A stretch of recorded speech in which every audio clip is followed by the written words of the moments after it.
Hoje vamos desmascarar os 5 mitos mais populares do mundo da arte. Você vai se surpreender, vamos lá. Mito número 1. Quadrado negro de Malevich é a escuridão do cosmos. E aqui temos uma série de mitos que não tem nenhum fundamento. Alguns desses mitos foram criados por estudiosos da arte, outros pelo próprio Malevich, para construir uma lenda sobre si mesmo. O que não enxergam no quadrado negro, um pixel profético, televisão mágica, vazio do cosmos, mas tudo isso são invenções de pessoas imaginativas. Porque o quadrado preto de Malevich é simplesmente um quadrado preto. A ideia de criar o quadrado preto veio a Malevich de forma comum. Em 1913, aconteceu a ópera futurista de Matyushin, Vitória sobre o Sol, para a qual Malevich foi o responsável pelos cenários. Os futuristas rejeitavam o natural e exaltavam a vitória da razão sobre o vivo. Eles eram como adolescentes da arte, negando tudo, inclusive a arte. A ópera, em geral, era esse espetáculo pomposo sobre como o homem afirma sua superioridade ativa sobre a natureza passiva. Para ilustrar, Matyushin sugeriu substituir o sol amarelo e vivo dos cenários por um quadrado preto, a forma e cor mais opostas e artificiais criadas apenas pelo ser humano. Assim, surgiu a ideia do quadrado preto, por enquanto apenas um quadrado preto, embora já com um conceito embutido que nem sequer pertencia a Malevich. Seriam precisos mais 2 anos para essa parte virar um estilo completo. Suprematismo significa a supremacia da forma sobre o conteúdo. Ele apresentou o quadrado preto na exposição de 1915 junto com outras pinturas suprematistas, que eram apenas variações de formas pretas. O quadrado entre elas não foi o primeiro, apenas mais um dos muitos pintados. Durante a experimentação, ao imaginar a simplicidade do quadrado, Malevich percebeu que era isso. Uma vitória completa sobre a arte antiga, um apagamento total do passado com um preto sólido, feito à mão, o nada. O quadrado negro virou seu manifesto, um ponto final imposto como sentença à arte clássica. E só. O quadrado negro tem valor ideológico e histórico, como a primeira pintura completamente abstrata na história da arte. Não posso afirmar que isso levou à estetização da arte e sim à sua ideologização. E por fim, ao surgimento de muita arte medíocre exibida com arrogância. Mas aconteceu assim, não dá para negar que foi uma descoberta brilhante. Porém, a reputação de Malevich não era boa, e ele foi recusado diversas vezes ao tentar entrar na Academia de Artes. Ele era considerado um artista medíocre, mas queria tanto reconhecimento que fez de tudo para que sua ideia fosse a primeira e se envolvesse em lendas. Por isso, ele considera que a pintura foi criada em 1913, 2 anos antes. E se alguém já tivesse feito algo semelhante? Já havia quadrados pretos antes, e ele fez o quadrado irregular para diferenciá-lo, tornando-o único. Mas a história prosaica do surgimento do quadrado negro não lhe dava paz, então ele escreveu uma autobiografia na qual contou sobre um suposto raio negro que viu na infância e que o inspirou com a visão do quadrado negro. Todos esses inventos foram prontamente adotados pelos estudiosos de arte. Afinal, sabe-se que a fonte mais confiável são as próprias memórias do artista, que gostaria muito de embelezar seu passado medíocre. E esse é exatamente o efeito do rei nu, quando o cidadão comum olha para um simples quadrado preto. Ouviu que ele é famoso, mas não entende o motivo. Mas é tão constrangedor admitir isso que ele inventa a escuridão do cosmos, as tonturas que supostamente o tomaram ao olhar para a tela. Editor, assista ao meu vídeo sobre o quadrado negro, lá eu desvendo a história de Malevich em detalhes. Mito número 2. Van Gogh cometeu suicídio. Até recentemente, toda a comunidade artística acreditava na versão de que Van Gogh tirou a própria vida, mas vamos analisar como foi de verdade. O artista tinha acabado de receber alta da clínica para doentes mentais Saint-Rémy-de-Provence, onde passou 1 ano inteiro. Após a crise que terminou com o corte da orelha, ele se estabeleceu em uma pequena cidade perto de Paris, Auvers-sur-Oise, isso para ficar mais perto de seu irmão Theo e, ao mesmo tempo, sob os cuidados de um médico. Nesse período, ele pintava um quadro por dia, vivendo em um hotel que era pago por seu irmão Theo. Todos os dias, ele levava seus materiais ao campo e pintava. Em seu novo estilo recém-descoberto, pelo qual buscou a vida toda, ele finalmente encontrou aquele estilo expressivo que se tornou uma extensão de sua alma atormentada e pelo qual o conhecemos hoje. Em um desses dias, ele também pegou seus materiais e saiu, mas algumas horas depois voltou com um ferimento de bala no abdômen. Theo veio imediatamente até ele e cuidou dele, mas 2 dias depois Van Gogh morreu de septicemia. Às perguntas sobre quem fez isso, ele respondia: "Não culpem ninguém, fui eu que fiz isso." Essa última frase, segundo os presentes, dita pelo artista, serviu de base para a teoria do suicídio.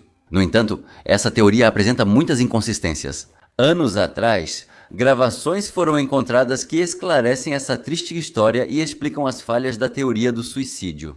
Se a teoria do suicídio for verdadeira, Van Gogh teria calmamente juntado seus pertences e, de modo desconhecido, obtido uma pistola naquele dia. Outros dizem que era uma espingarda para espantar pássaros, ir até o campo perto do castelo, atirar em si mesmo no abdômen, largar a arma e, sangrando, voltar para o hotel.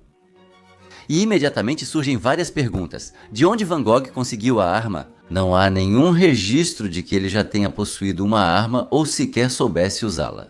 Por que ele precisaria espantar os pássaros se poderia simplesmente não pintá-los?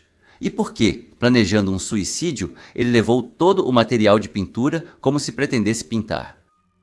Por que ele não deixou uma carta de despedida, como é comum entre suicidas? Por que atirou no próprio abdômen, se o usual é na cabeça? E como é possível disparar contra si mesmo no abdômen com uma espingarda? Por que, afinal, seria necessário ir até o campo para isso e depois voltar? Todas essas perguntas não têm resposta na teoria do suicídio. E então, em 2011, 2 pesquisadores, Steven Naifeh e Gregory Whitesmith, publicaram uma nova biografia de Van Gogh que causou muito alvoroço. Mas, por outro lado, responde a todas essas perguntas. Encontraram documentos que comprovam que 2 adolescentes causavam problemas na cidade nessa época, incluindo René Secretan, de 16 anos. Ambos os adolescentes frequentemente faziam companhia a Van Gogh nos bares, onde ele tinha sérios problemas com o álcool. E o principal, tinham uma pistola usada só para assustar a população por diversão. René Secretan confirmou possuir a pistola e conhecer Van Gogh, dando depoimentos e entrevistas depois. Segundo os autores da investigação, os 2 adolescentes brincavam perto do velho castelo onde Van Gogh se instalou em 27 de julho de 1890 com seus pertences. Eles disseram que adolescentes zombaram do artista e acidentalmente atiraram em seu abdômen. O artista chegou ao hotel e, ao responder perguntas, tentou proteger os adolescentes. "Não culpem ninguém. Fui eu quem fez isso. Quem realmente faz isso sozinho não precisa se justificar." Os críticos dessa teoria apontam que nem Theo, nem a polícia, nem o médico consideraram esse caso como um crime, afirmando ao mesmo tempo que Van Gogh estava em depressão e já havia tentado suicídio. Esses argumentos são fracos, pois se o próprio Van Gogh não queria acusar os adolescentes, como outros suspeitariam? Além disso, Van Gogh teve depressão a vida toda. Ao contrário, após sair da clínica, ele se sentia livre e pintava intensamente. A depressão não contribui para uma produtividade tão insana. Meses antes disso, ocorreu a primeira venda de um quadro dele. Ele recebeu elogios de Claude Monet, começou a ser reconhecido. Por que alguém tiraria a própria vida quando estava apenas começando a alcançar o sucesso? Quanto à antiga tentativa de suicídio, ela realmente aconteceu na clínica. Ele comeu tintas e bebeu terebintina durante uma crise na clínica. Depois, o médico relatou que o artista não tinha mais pensamentos suicidas, por isso recebeu alta. Além disso, depois disso, o artista escreveu: "Estou tentando melhorar, como uma pessoa que quis se suicidar, mas ao descobrir que a água estava muito fria, tenta agarrar a margem novamente." Ou seja, ele diz: "Tentei, senti medo e desisti da ideia."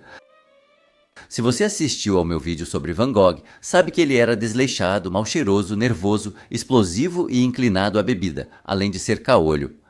Ele era um estranho na cidade. E a ideia de que 2 adolescentes companheiros de bebida começaram a zombar dele, ameaçando-o com uma arma, me parece bastante lógica, muito mais lógica do que supor que ele, sabe-se lá onde, conseguiu uma espingarda para espantar pássaros.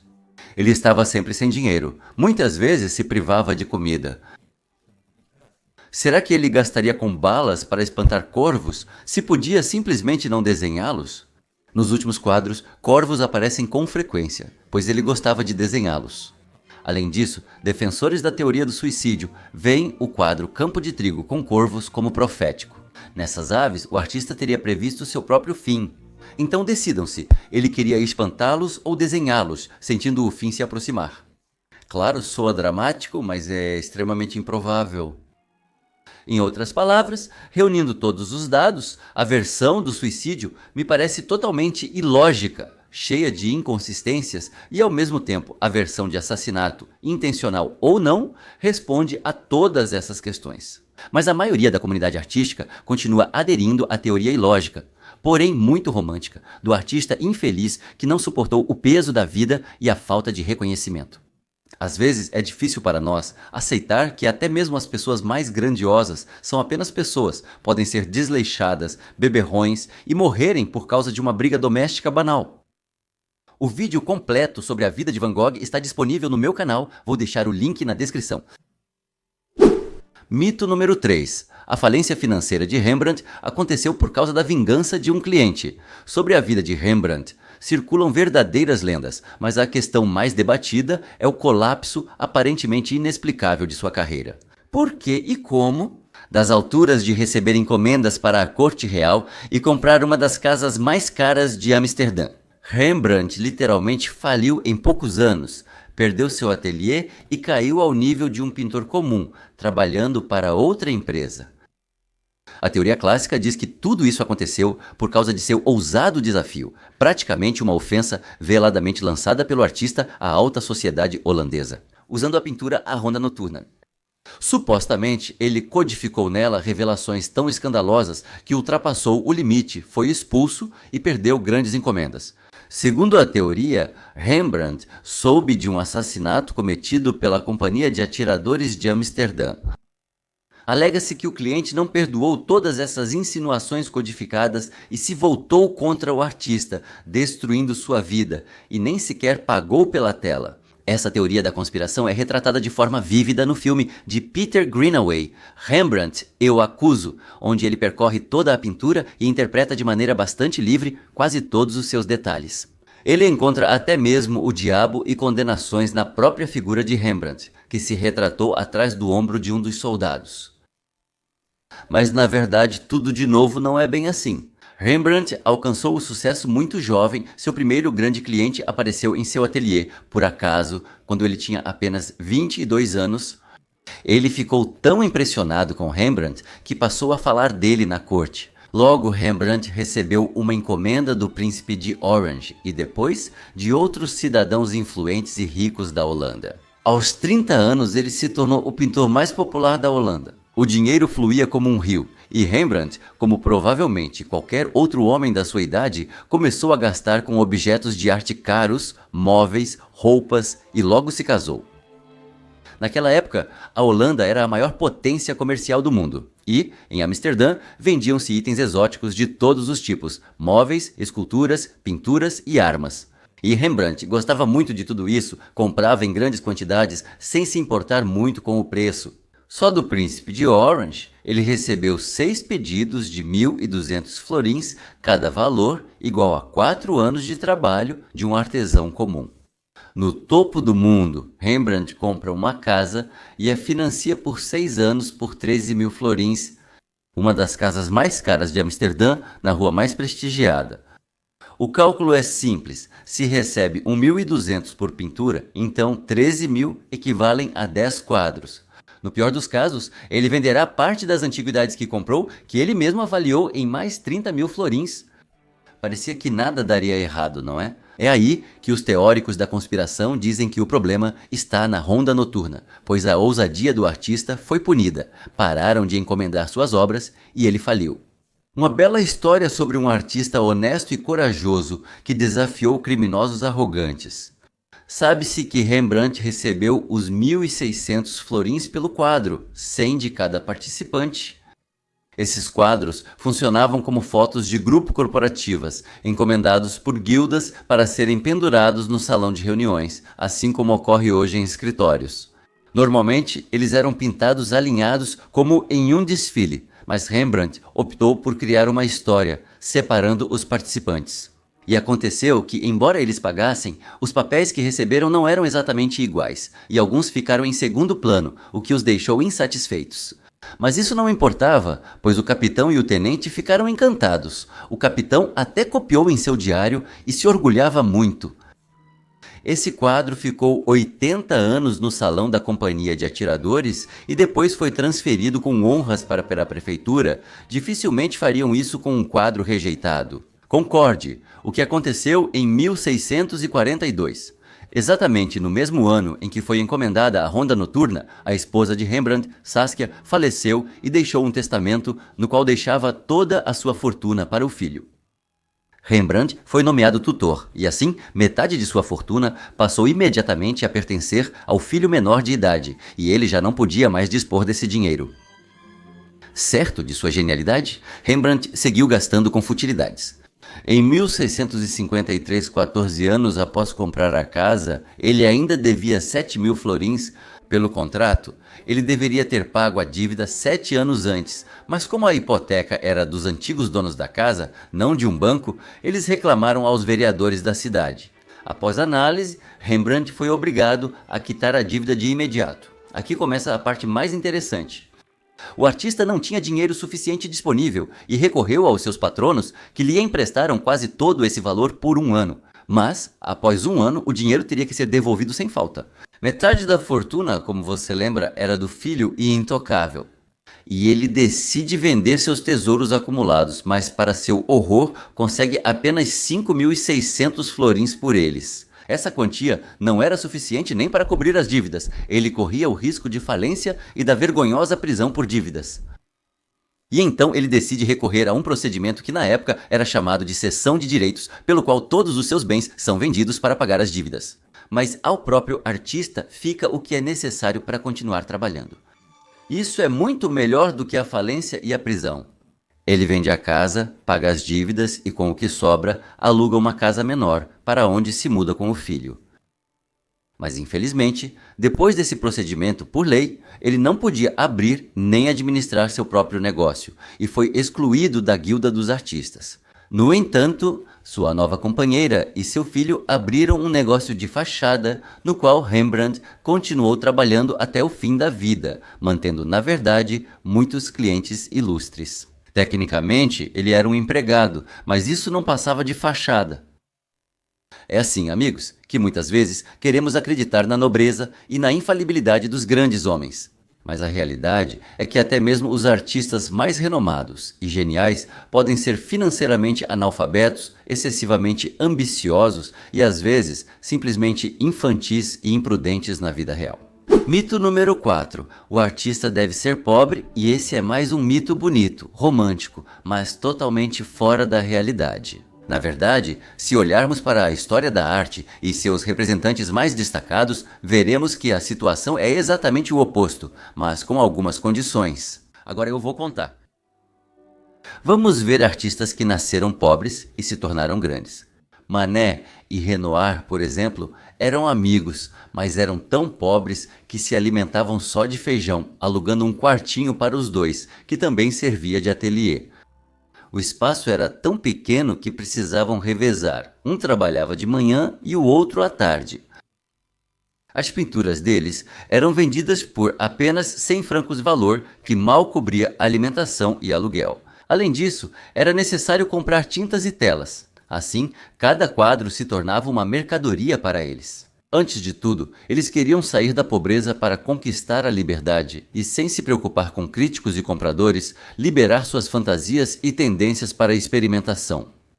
Eles foram os primeiros impressionistas e estavam desenvolvendo um novo estilo que, como você já sabe, iria revolucionar o mundo da arte, mas que era completamente incompreendido e rejeitado por seus contemporâneos. Nessas condições, toda vez que pensavam em uma pintura, eles tinham que escolher entre pintar como sua alma desejava ou pintar como o potencial comprador esperava deles. Dima Torzok surgia da escolha entre criatividade e dinheiro com o estômago vazio. Eles frequentemente tinham que fazer concessões, participar do salão oficial para ganhar um nome e de fato levavam uma vida dupla, uma para ganhar dinheiro e outra para se realizar. Renoir cedeu, e escolheu o primeiro caminho, guardando seu talento na manga. E Manet passou 30 anos buscando reconhecimento, vivendo de trocados. E no final, superou a inércia e o ceticismo do mundo artístico conservador, tornando-se o maior artista da modernidade. Ele criou suas pinturas mais ousadas e famosas, como Lírios, Montes de Feno e a Catedral de Rouen. Já sendo rico, quando não precisava mais temer a reação do público, nem se preocupar se teria dinheiro para comprar pão no dia seguinte. A liberdade financeira tornou-se para ele um suspiro tão esperado de liberdade e criatividade. E é exatamente assim que funciona. Amigos, vocês vão perguntar, e quanto ao Van Gogh? Afinal, ele precisou de dinheiro a vida toda e quase não vendeu nenhum quadro, mas mesmo assim se tornou um grande artista? Sim, vocês estão certos, mas Van Gogh era sustentado pelo irmão Theo, que lhe garantia o mínimo para viver.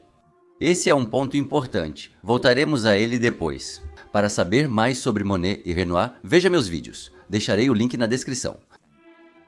Vamos ver a situação de outra forma. Muitos grandes artistas nasceram em famílias ricas e nunca precisaram de nada. Edouard Manet, Bertha Morisot, Leonardo da Vinci, Gustav Klimt, Henri Matisse, Egon Schiele, Salvador Dalí, Picasso, a lista é interminável. E o dinheiro de suas famílias não só não atrapalhou, como também ajudou muito a conseguir uma boa educação e bons trabalhos. E, no geral, permitiu que não se preocupassem se a pintura seria vendida no dia seguinte ou se faltaria dinheiro para a comida. Desde o início, eles podiam se entregar livremente ao voo da imaginação, sem medo de que uma crítica ruim ou a falta de vendas prejudicasse sua situação. Então, na verdade, não foi apesar, mas graças à liberdade financeira deles que conhecemos suas obras magníficas. Em outras palavras, a pobreza, por mais romântica que pareça, não é um estímulo ou condição para maior produtividade e liberdade criativa. Pelo contrário, ela é como algemas que qualquer artista iniciante deseja se livrar. Para que o artista possa correr riscos criativos, ele precisa ter pelo menos dinheiro suficiente para comprar materiais e comida, como foi o caso de Van Gogh. Mas a riqueza também tem seu lado negativo. Dinheiro demais estraga o artista. Quando o nome do artista passa a vender sua obra, ele não se preocupa mais com o que pinta, pois as pessoas compram de qualquer forma. Muitos não entendem de arte, só compram o nome sem se importar com o que será pintado. Após o reconhecimento, vários artistas acabam se degenerando. Foi assim com Salvador Dalí, que no final da vida simplesmente vendia telas em branco assinadas. Foi o que aconteceu com Picasso, que nos últimos anos de vida pintava um quadro por dia como uma fábrica. Foi o que ocorreu com Andy Warhol, que produziu pop art em massa em sua famosa fábrica, muitas vezes sem tocar nas obras. Isso aconteceu com o atual Damien Hirst, que agora simplesmente coloca seu nome nos objetos de arte com as próprias mãos, sem fazer mais nada por eles. Isso é feito por artistas contratados, transformando a arte em uma máquina de imprimir dinheiro. Como podem ver, a relação do artista com dinheiro é muito complicada. O dinheiro precisa garantir o básico e permitir continuar criando. Mas o excesso de dinheiro, muitas vezes, leva à degeneração do pensamento artístico, transformando os artistas em um empreendimento comercial que produz mercadorias apenas para vendê-las. Mito número 5. Entre os grandes artistas não há mulheres. Existe a opinião de que as mulheres não podem ser boas artistas, porém esse estereótipo surgiu como consequência da especialização histórica, na qual a profissão de artista foi considerada exclusivamente masculina por muito tempo. Até meados do século XIX, mulheres casadas não podiam trabalhar de forma independente. Esse papel cabia ao marido. Presumia-se que uma jovem solteira podia, como forma de autoeducação, praticar pintura, mas apenas até se casar. Depois disso, deveria focar na família, marido e filhos.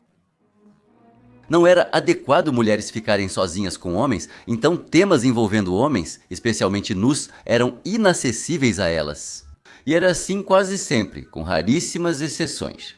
Vou contar duas histórias de épocas distintas que mostram por que conhecemos poucas mulheres artistas no século XVI durante o Renascimento, tema que discutimos recentemente. Assistam ao vídeo se ainda não viram. Numa família aristocrática italiana, nasceu uma mulher chamada Sofonisba Anguissola. Ela demonstrou um talento tão forte para o desenho que logo já estava pintando retratos de todos os membros da família e inúmeros autorretratos. Aos 27 anos, ela foi para Roma e conheceu Michelangelo, que a elogiou e a recomendou à nobreza como uma excelente retratista. Logo se mudou para Madrid, na Espanha, para servir como pintora da corte, professora de desenho e dama de companhia da rainha Isabel de Valois, de 14 anos, terceira esposa do rei Filipe II. Essa era a maior honra naquela época. Mas ela nem sequer podia assinar seus próprios retratos. Naquela época, apenas membros da guilda podiam assinar retratos, e uma mulher não podia se tornar membro. Após a morte de Elisaveta, a posição da artista na corte se abalou e ela foi logo casada. Ela deixou Madrid e quase parou de pintar por longos 7 anos, até que seu marido morreu. E ela conheceu um novo homem que apoiava totalmente sua paixão pela pintura. E ela retomou sua prática e no final da vida já pintava grandes telas e era uma das artistas mais respeitadas da contemporaneidade. Como você pode ver, ela só podia se dedicar ao seu trabalho favorito com permissão, mas isso não era só com ela. Ao mesmo tempo, Lavínia Fontana já tinha seu próprio ateliê e recebia encomendas profissionais importantes. Especializada na nobreza e em temas religiosos, durante o período barroco, atuou Artemisia Gentileschi, que pintava cenas dramáticas impressionantes, e se tornou a primeira mulher aceita na Academia de Belas Artes de Florença na época de Maria Antonieta. Mais uma vez as mulheres de Suzerena. Ela tinha uma artista da corte, Elisabeth Vigée-Lebrun, que criou mais de 800 obras que ficaram famosas no mundo todo. Agora, a segunda história, versão Women. Na época do impressionismo, em meados do século XIX, 300 anos após o safonismo, uma das primeiras impressionistas foi Berta Morisot, que em qualidade e ousadia de suas obras não ficava atrás nem mesmo de Claude Monet. Ela foi uma das 7 grandes impressionistas que iniciaram a revolução na pintura. Ela tinha uma irmã de sangue, que em talento até superava Berta, mas se casou cedo e abandonou a pintura, enquanto Berta persistiu até o fim. Antes de se casar, ela era apaixonada por Edouard Monet, que já era casado. Ela sabia que o casamento colocaria um fim em sua carreira, por isso se casou muito tarde para a época, aos 33 anos. Seu marido foi o irmão de Monet, apaixonado por Berta, que apoiava a esposa e sua paixão pela pintura com todo o seu ser. Só por isso hoje admiramos suas obras magníficas. Na rígida sociedade francesa do século XIX, ela abriu caminho à força. Tem um vídeo sobre ela no canal, assistam, é muito interessante. Como podem ver, 2 histórias separadas por 300 anos são bem semelhantes. 2 mulheres talentosas conseguiram se realizar em um mundo rigoroso apenas graças à ajuda de outras mulheres poderosas e à enorme sorte de encontrar maridos compreensivos. Mas Berta Morisot não estava sozinha. Logo atrás dela vinha Mary Cassatt, uma americana que trabalhava em Paris, a segunda mulher no núcleo dos impressionistas. E ela, junto com Berta, tornou-se uma das pioneiras da nova pintura. E ainda Eva Gonzalez foi aluna de Edouard Manet e rival de Berta Morisot. Apesar de não expor oficialmente, seu talento era às vezes visto como superior ao de certos impressionistas. E não posso deixar de citar a magnífica Natalia Goncharova. Junto com seu marido, também artista, criou um novo estilo, o raionismo, e na minha opinião, ela pintava coisas maravilhosas e era muito mais talentosa que o marido, não ficando atrás de Korovin. Mas você sabia que até mesmo suas telas com modelos femininas nuas foram consideradas indecentes? Uma mulher pintando outra mulher nua, o que é isso? Que escândalo? A artista foi praticamente julgada e Goncharova teve que deixar a Rússia. Com certeza vai ter um vídeo sobre ela, se inscreva para não perder. E Zinaida Serebriakova, já no século XX e na era soviética, a emancipação feminina na Rússia avançava rapidamente. Talvez nunca víssemos essas obras comoventes se não fosse por ela. Posso citar muitos outros nomes, e seriam mais, se até recentemente a pintura não fosse vista como atividade masculina. O próprio mito sobre o qual estamos falando agora é falso e limitante. Veja, assim que as mulheres tiveram a oportunidade, assim que lhes permitiram ousar, imediatamente, em cada brecha, surgiu uma artista talentosa. E agora, em tempos em que quase não há restrições? Agora há tantas artistas mulheres quanto homens na sala, e isso prova que o talento artístico não depende do gênero. Marina Abramović, Yayoi Kusama, Tracey Emin, Kiki Smith, Elizabeth Peyton, Caroline Lawson, poderia citar muitos outros nomes por muito tempo. Agora, quando ninguém mais diz que ser artista não é coisa de mulher, vemos um amanhecer inédito da arte criada por mulheres. As mulheres estão se tornando não apenas artistas, mas também diretoras, produtoras, musicistas, regentes, escritoras, profissões que antes eram totalmente impensáveis para mulheres e estão fazendo uma concorrência muito séria aos homens. Como você pode ver, todos esses mitos existem apenas porque queremos ver o mundo um pouco mais romântico. Editor, inscreva-se, é claro, no canal, e também tenho o Boost e o Patreon, e ficarei muito grato se você assinar pelo menos o plano mais básico, isso vai ajudar muito o desenvolvimento do meu canal. Agradeço desde já e até mais a todos.